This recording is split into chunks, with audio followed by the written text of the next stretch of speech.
Good morning दोस्तों। आज हम लोग बात कर लेंगे आधुनिक इतिहास के लेक्चर 2 में। इस लेक्चर 2 में हम लोग बात करेंगे पत्र और पत्रिकाओं की। चर्चा करेंगे पत्र एवं पत्रिकाएं। अब समझिएगा पत्र एवं पत्रिकाओं में क्यों हमारे लिए महत्वपूर्ण है, यहाँ कहाँ से किस प्रकार से प्रश्न पूछे जाते हैं। तो चाहे वो नीट का एग्जाम हो, बेट का एग्जाम हो, या किसी का स्टेट का एग्जाम हो, या फिर स्टेट या फिर बीपीएससी टीआरई 4 या 5 जो भी हो, सभी जगह ये प्रश्न यहाँ से प्रश्न पूछे जाते हैं और पूछे जाएंगे। अब प्रश्न बनेगा यहाँ से कैसे, सबसे पहले हम ये जान लेंगे। तो यहाँ से प्रश्न या तो तिथिवार बनता है, तिथि आधारित, डेट आधारित। दूसरा बनता है कालक्रम आधारित, और तीसरा बनता है मिलान। किसके आधार पे? संपादक या उसके उस पत्र जो पत्रिका है उसके ऑनर कौन है, इसके आधार पर बनता है। यानी तीसरा जो है ऑनर के आधार पर, संपादक के आधार पर, इस आधार पे यहाँ पे प्रश्न सामान्यता बनते हैं और अक्सर पूछे जाते हैं। तो ये टॉपिक हमारे लिए विशेष रूप से महत्वपूर्ण है। सब बिना समय गवाए आते हैं, स्टार्ट करते हैं। सबसे पहला जो समाचार पत्र हमको देखने को मिला वो था बंगाल गजेट। बंगाल गजेट, इसका समय काल है 1780। इसको एक और नाम से जानते हैं, इसे जानते हैं कलकत्ता जनरल एडवर्टाइजर। ये जेम्स हिकी के द्वारा लाया गया था। जेम्स हिकी, और इसका दूसरा नाम हम लोग बोलते हैं कलकत्ता जनरल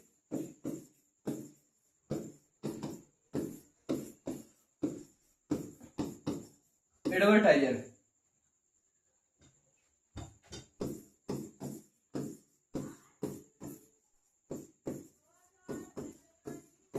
दूसरा जो समाचार पत्र की हम बात करते हैं वो है 1784 का कलकत्ता गजेट।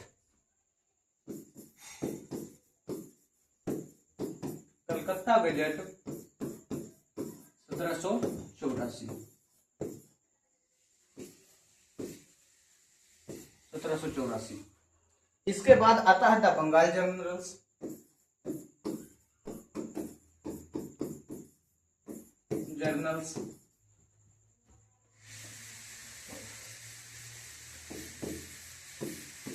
ये है 1785 का। इसके बाद एक और आता है द ओरिएंटल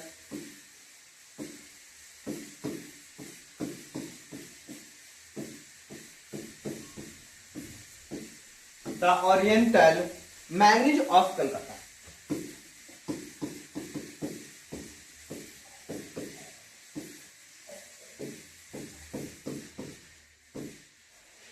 मैगजीन होगा जी, मैगजीन नहीं, मैगजीन।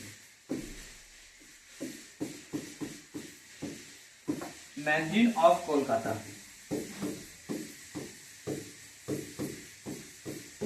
ये इसका भी समय काल 1785 है।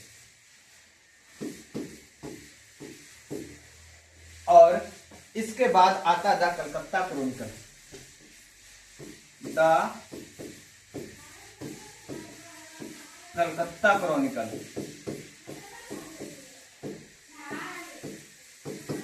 द कलकत्ता क्रॉनिकल का समय काल है 1786।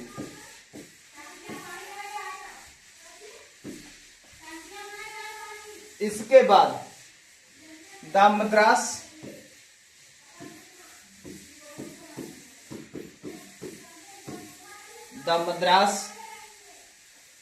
कुरियर, द मद्रास कुरियर, इसका भी समय काल है 1788। और इसके बाद आता है द बॉम्बे हेराल्ड।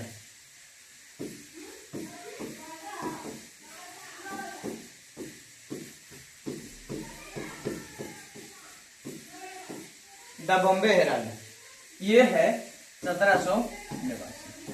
अब देखिए प्रश्न यहां से पूछेगा कैसे। तो प्रश्न इसमें जो पूछेगा वो काल कर्मानुसार पूछेगा। तो सबसे पहले हम काल कर्मानुसार प्रश्न को बना लेते हैं। दे देगा निम्नलिखित को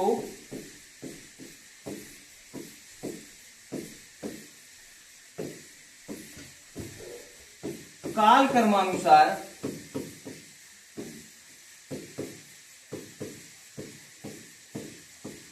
सजाएं। काल कर्मानुसार सजाएं। एक में दे देगा बंगाल गजट,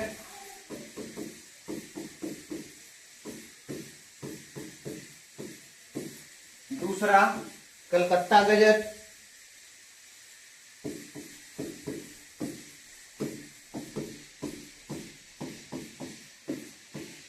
तीसरा कलकत्ता अजूमेंट,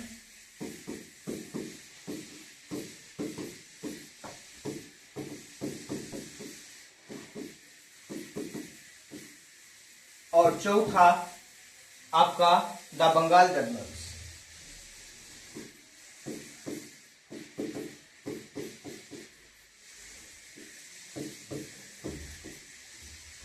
द बंगाल जनरल्स।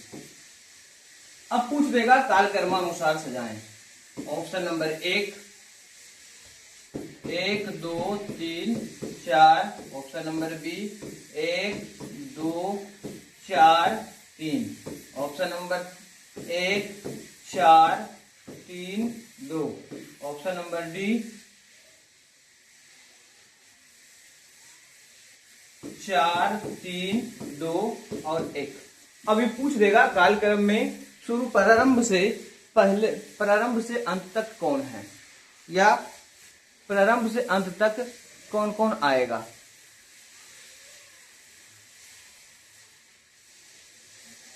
तो देखिए मिलाइए।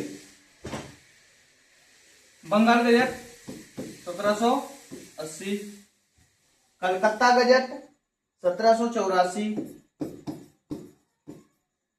जनरल 1785 के प्रारंभ में और अजूमेंट 1785 के अंत में। तो कौन हो जाएगा 1 2 4 और 3।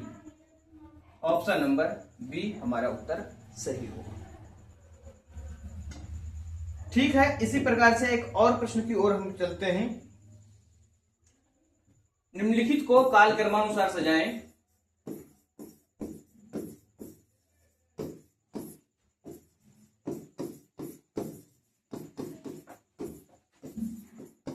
काल कर्मानुसार सजाएं। काल कर्मानुसार सजाने की बात कर रहा है। 1 नंबर दे दिया कलकत्ता क्रॉनिकल,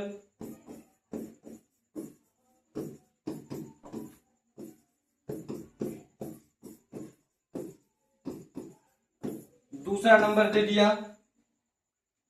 बॉम्बे हेराल्ड,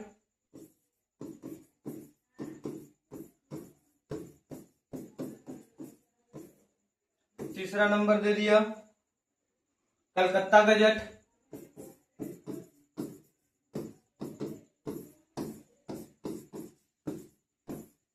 और चौथा नंबर दे दिया मद्रास कुरियर।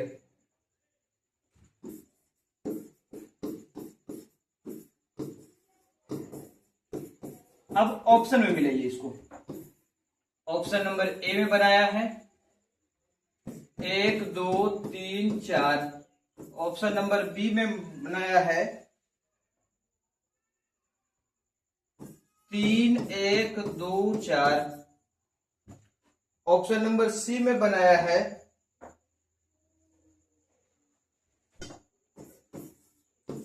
3 1 4 2। और ऑप्शन नंबर डी में बनाया है 4 3 2 1। कौन सा होगा तो अब कलकत्ता टाइमिंग मिलाइए। कलकत्ता क्रॉनिकल का समयकाल कब है? तो कलकत्ता क्रॉनिकल का समयकाल हो जाएगा 1786। बॉम्बे हेराल्ड का 1789, कलकत्ता गजट का 1784 और मद्रास कुरियर का 1788। समयकाल मिलाइए। तो सबसे पहले कौन हो जाएगा इसमें? कलकत्ता गजट 3 नंबर, 3 और 3 यही दो में होगा। उसके बाद आएगा 1784 के बाद सी है 1786, 3 के बाद 1, या तो ये या तो 1। उसके बाद 88 और 88 4, उसके बाद 2, 3 1 4 2, ऑप्शन नंबर सी हमारा सही है। इस प्रकार से प्रश्न यहां से जो हायर में है वो पूछा जाएगा और सिंपल में पूछा जाएगा कलकत्ता क्रॉनिकल कब लाया गया था, कलकत्ता क्रॉनिकल कब जो प्रारंभ की गई थी, बॉम्बे हेराल्ड कब प्रारंभ किया गया था, कलकत्ता गजट को कब स्थापित की गई थी, मद्रास कुरियर कब प्रारंभ की। इस तरह से प्रश्न पूछे सिंपल में जाएंगे। अब इससे जो टफेस्ट क्वेश्चन आएगा वो आगे हम अभी बात करते हैं।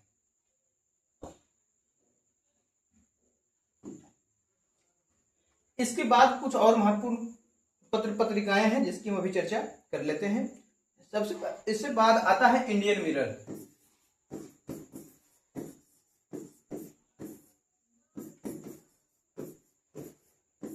इंडियन मिरर ये है शिशिर कुमार घोष का, ठीक, शिशिर कुमार घोष और मोतीलाल नेहरू। किनके किनके बीच है? शिशिर कुमार घोष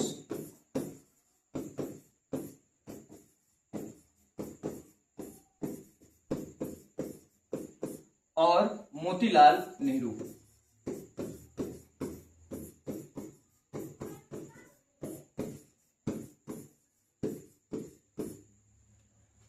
इस प्रारंभ का समयकाल माना जाता है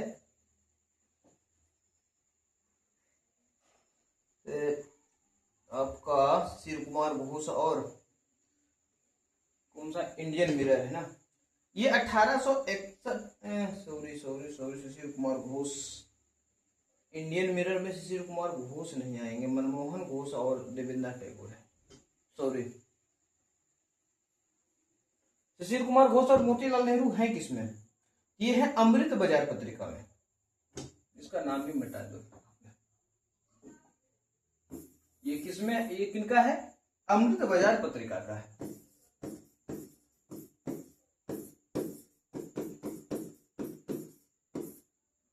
अमृत बाजार पत्रिका,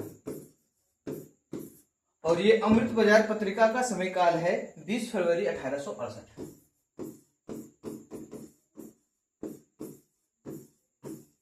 20 फरवरी 1868। लेकिन अगर हम बात कर लेते हैं अभी जो लिखे थे इंडियन मिरर, इंडियन मिरर के कौन है?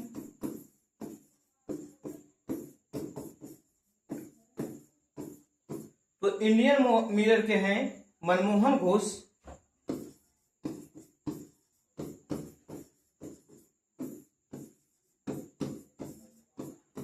और दूसरा है देवेंद्रनाथ टैगोर।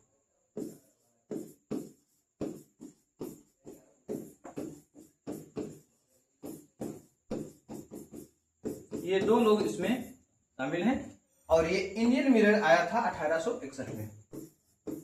ये कलकत्ता से छपने वाली थी। अब इसके बाद अगला जो हमारा महत्वपूर्ण पत्रिका है वो पत्रिका है द हिंदू।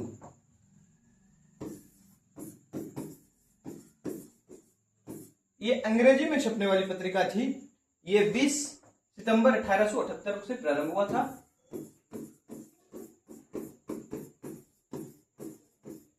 और इसके लिए महत्वपूर्ण थे जी सुब्रमण्यम अय्यर,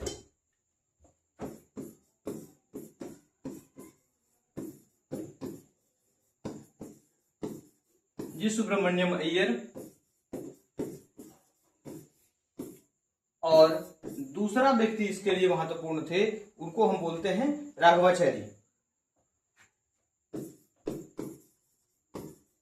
दूसरा थे राघवाचारी। चैनी, ये दोनों इनके लिए, इस कार्य के लिए महत्वपूर्ण व्यक्ति के रूप में जाने जाते हैं। अब इसी तरह से स्वदेशी मित्रम आता है। स्वदेश मित्रम का जो है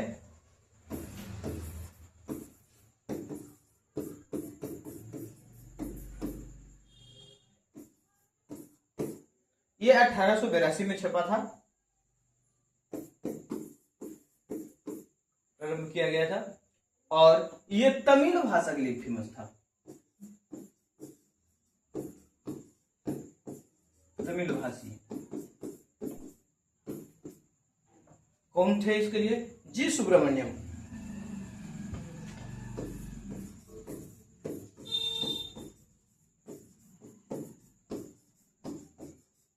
जी सुब्रमण्यम। ठीक इसी प्रकार से आगे जो बात कर लेते हैं वो तिलक का दो महत्वपूर्ण है। एक हमारा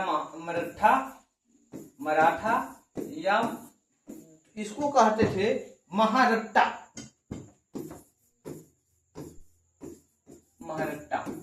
और दूसरा है केसरी। ये दोनों के दोनों जो है तिलक का है। कौन तिलक? बाल गंगाधर तिलक।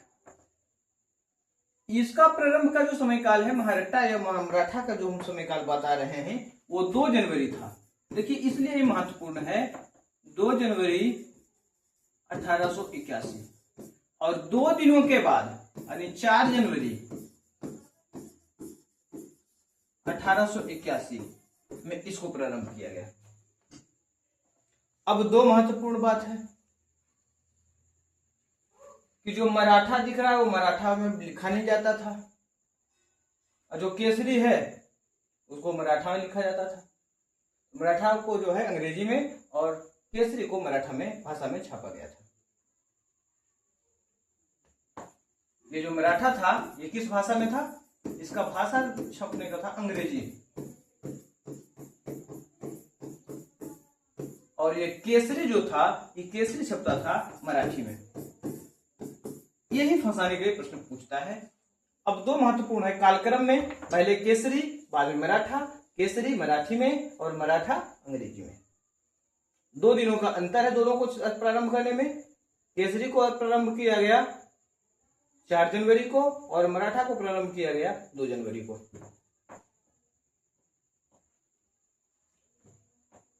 अब आगे हम बात कर लेते हैं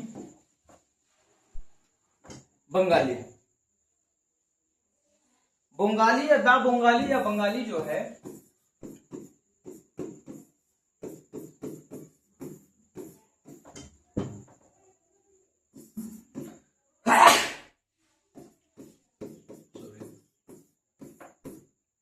बंगाली या बंगाली, इसको 1862 में प्रारंभ किया गया था गिरीश चंद्र घोष के द्वारा।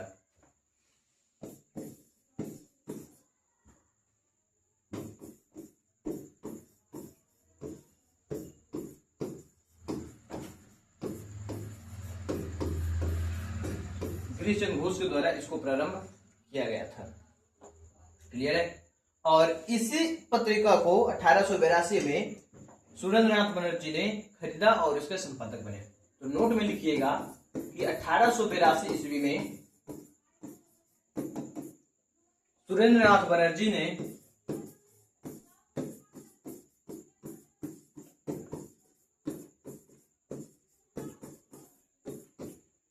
इस पत्रिका को खरीदकर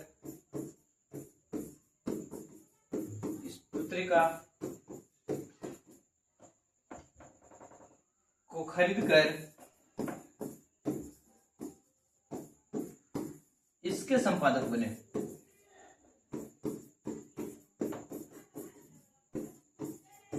ये हमारे लिए महत्वपूर्ण था।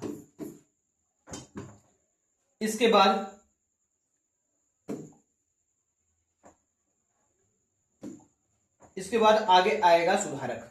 सुधारक पूछा वो प्रश्न है।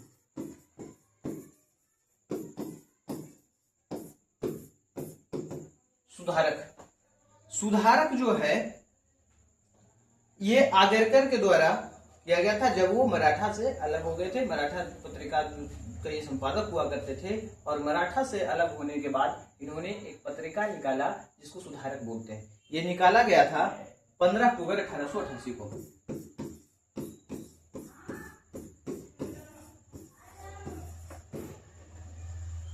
किनके द्वारा निकाला गया था? तो ये निकाला गया था जीएन आगरकर के द्वारा।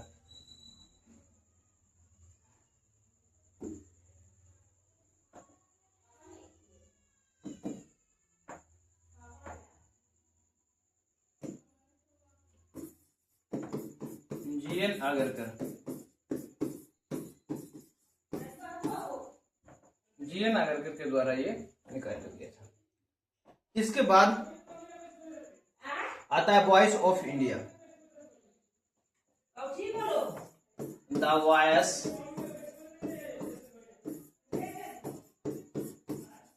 Of India. The voice of India दादा भाई नौरोजी के द्वारा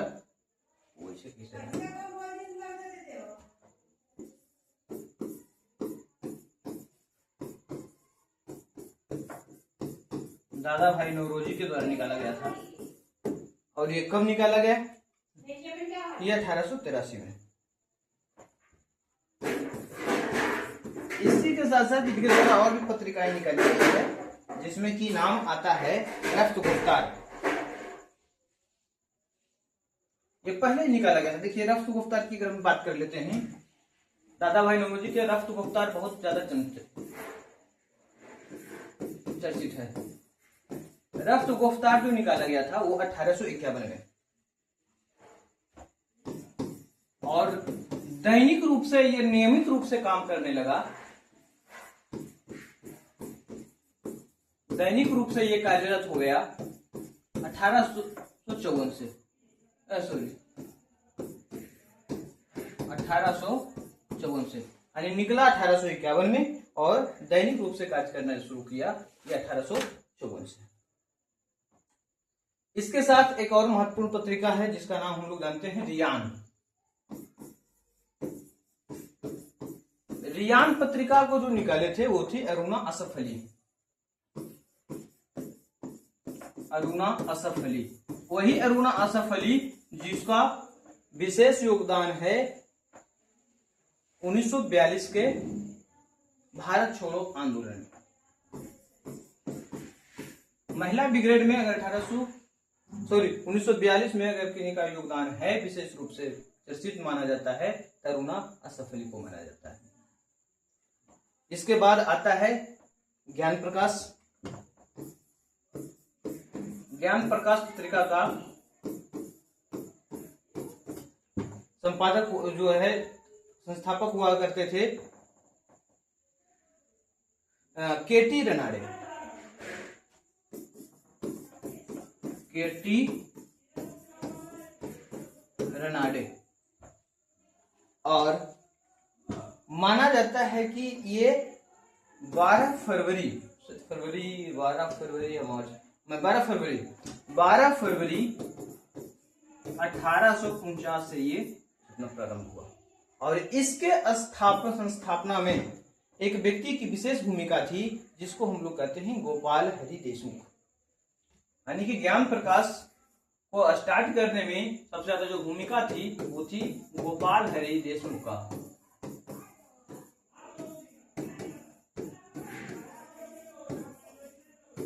गोपाल हरि देशमुख का सबसे ज्यादा भूमिका थी। इसके बाद आता है, में हम लोग बात कर लेते हैं सोम प्रकाश का। नाम ही इसका है सोम प्रकाश। ये सोम प्रकाश इसलिए पड़ा क्योंकि ये साप्ताहिक पत्रिका थी और सोमवार को ये निकलती थी। यानी सोमवार को ये प्रकाश, साप्ताहिक पत्रिका में सोमवार को ये प्रकाशित होती थी, इसलिए इस पत्रिका को नाम दिया गया सोम प्रकाश। और ये 15 नवंबर 1858 में प्रारंभ हुआ था। इसके थे ईश्वरचंद्र विद्यासागर। ईश्वरचंद्र विद्यासागर। एक और पत्रिका आता है इंदु प्रकाश। ज्ञान प्रकाश की हम लोग पीछे क्लास में चर्चा की, पीछे चर्चा किए हैं कि ज्ञान प्रकाश जो था वो केटी रनाडे द्वारा 12 फरवरी 1849 को स्थापित किया गया था। दूसरा जो आता है इंदु प्रकाश।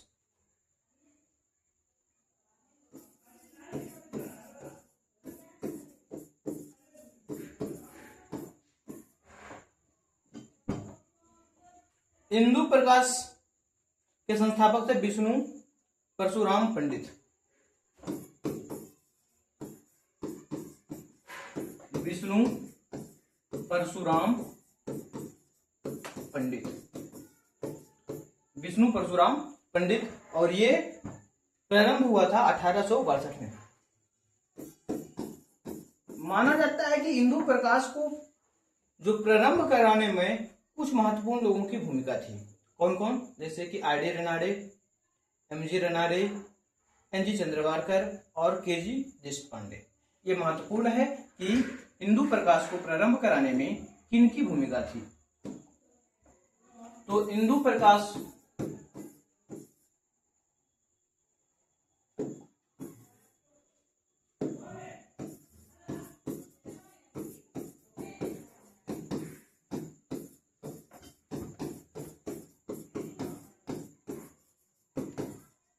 प्रारंभ कराने में सहयोगी।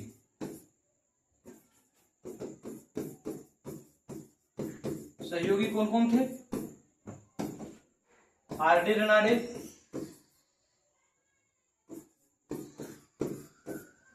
एमजी रनाडे,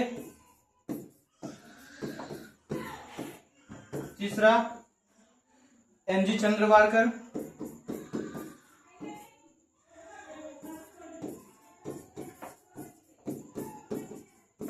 एनजी चंद्रवारकर और केजी देशपांडे।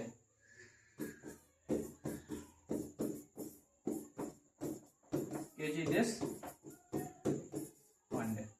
ये इनके विशेष रूप से सहयोगी हुआ करते थे और प्रश्न पूछा जा सकता है। अब हम लोग इसमें अंत पॉइंट पे आते हैं। The new lamp for old man, ये पूछा जा सकता है इस बार। The new lamp for old man, ये किनके द्वारा प्रकाशित जो है पत्रिकाओं का, लेखों का एक संग्रह था। ओल्ड मैन, ठीक है। ये लेखों की एक श्रृंखला थी। क्या थी ये? लेखों की श्रृंखला थी।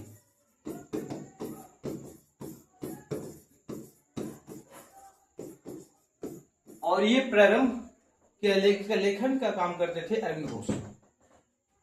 कौन लेखन का काम करते थे? अरविंद घोष के द्वारा ये लेखन होता था।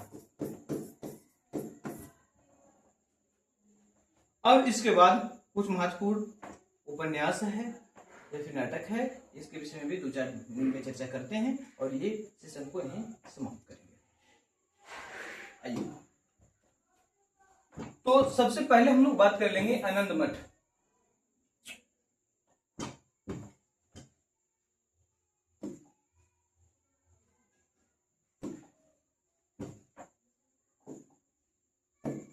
सबसे पहले हम लोग बात कर लेते हैं आनंद मठ।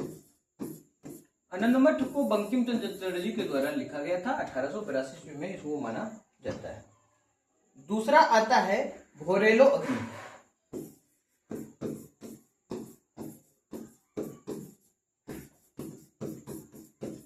भोरेलो अग्नि ये 1935 में लिखी गई और इसका जो थीम था 1857 की क्रांति पर आधारित थी। भोरेलो अग्नि को जो लिखा था वो थे राम देसाई। इसको लिखे कौन थे? राम देसाई। और इसको किसने लिखे थे? बंकिम चंद्र चटर्जी।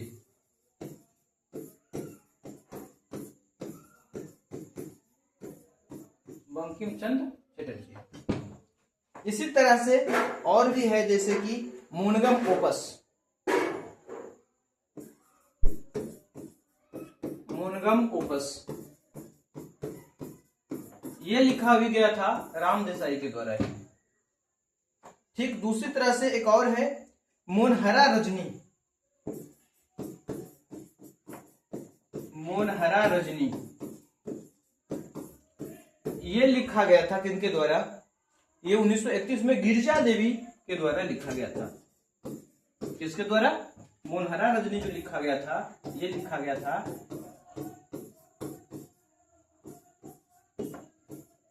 गिरिजा देवी के द्वारा लिखा गया था। इसके बाद आता है दसीकलीन मूसा बलई। दसीकलीन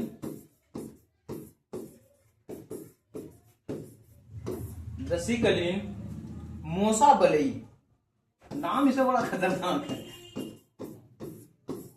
मूसा बलई ये लिखा गया था 1936 में, और इसके जो लेखक हुआ करते थे वो थे रामतीरथ थम्माल। कौन थे? रामतीरथ थम्माल।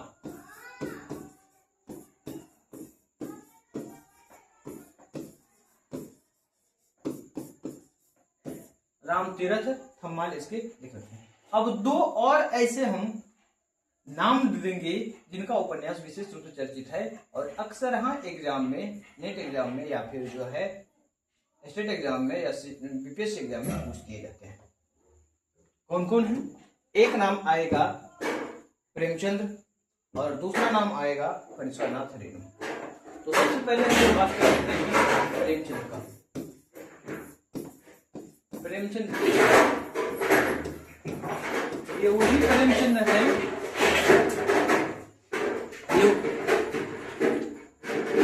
ये वही प्रेमचंद हैं जो कि हिंदी में भी लिखा करते थे अपनी रचना को और उर्दू में। क्या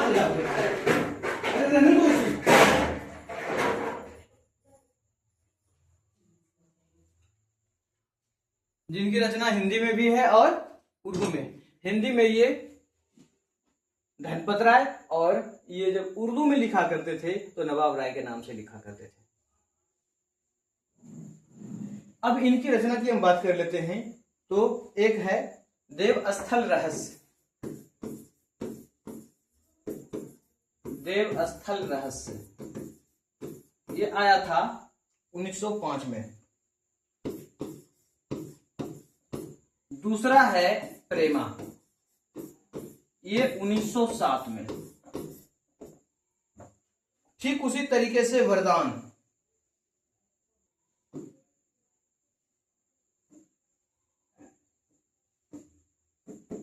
तीसरा आता है वरदान। वरदान जो आया था, वरदान 1912 में आया था, और वरदान के बाद आया सेवा सदन।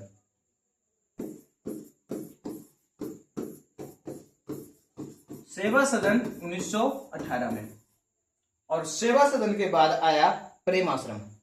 देखिए, प्रेम आया 7 में, अब प्रेम आश्रम आया 22 में,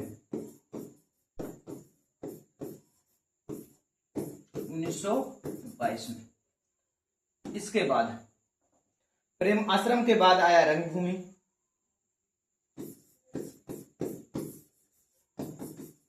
1925। रंगभूमि के बाद कायाकल्प 26,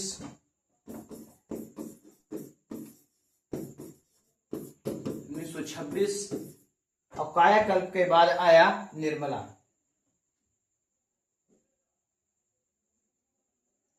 कायाकल्प के बाद आया निर्मला।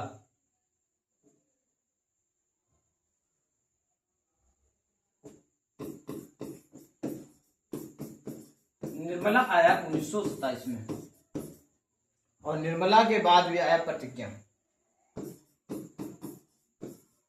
ये प्रतिज्ञा आया था 1928, और प्रतिज्ञा के बाद भी आया जैसे गबन 31,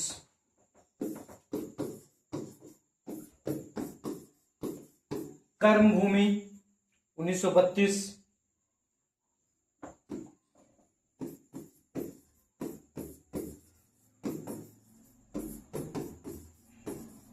कर्मभूमि 1932।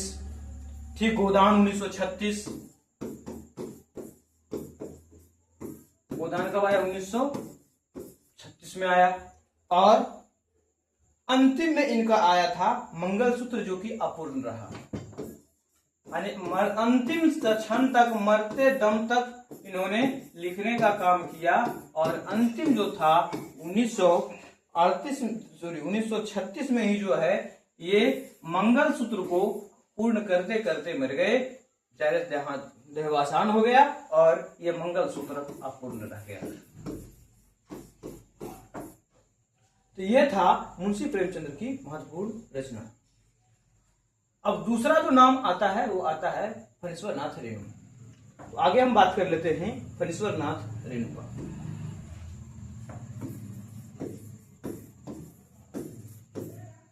फणीश्वर नाथ रेणु, इनकी रचना की बात करते हैं तो महिला आंचल बहुत मार्मिक है।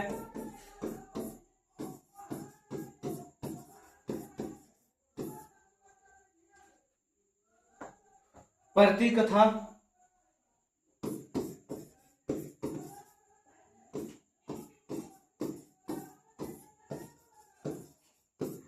परती कथा 57, दीर्घ तथा दीर्घ तपा,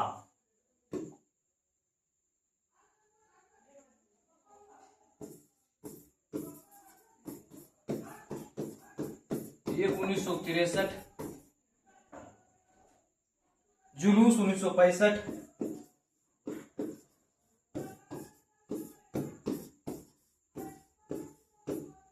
ठीक है, जुलूस 1965। कितने चौराहे, उसके बाद हम बात कर लेते हैं कितने चौराहे 1966,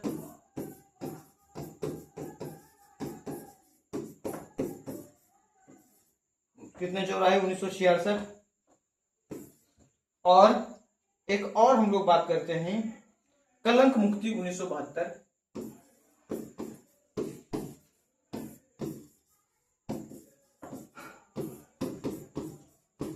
और अंत में हम लोग बात कर लेंगे इनमें पलतू बंबू रोड, पलतू बंबू रोड, ये 1979 में आया। और इस प्रकार से इनकी महत्वपूर्ण उपन्यास और रचनाएं हम लोगों ने देखा। और आज ये टॉपिक हमारा कंप्लीट हुआ। कल हम लोग जब हम नेक्स्ट टॉपिक में बात करेंगे, जिसमें बात करेंगे इतिहास के विभिन्न स्कूल हैं। विभिन्न स्कूल की हम चर्चा करेंगे, जो कि नेट के दृष्टिकोण से और एस्टेट के दृष्टिकोण से पूछ सकता है। इतिहास अगर समझना है तो उसको बिना समझे इतिहास समझा नहीं जा सकता। तो आज तक हम लोग यहीं रखते हैं, विशेष चर्चा हम लोग कल करेंगे। धन्यवाद। अगर क्लास अच्छी लगे तो सेशन को आगे जो है भेज सकते हैं, आप सेशन को ट्रांसफर या शेयर कर सकते हैं। धन्यवाद।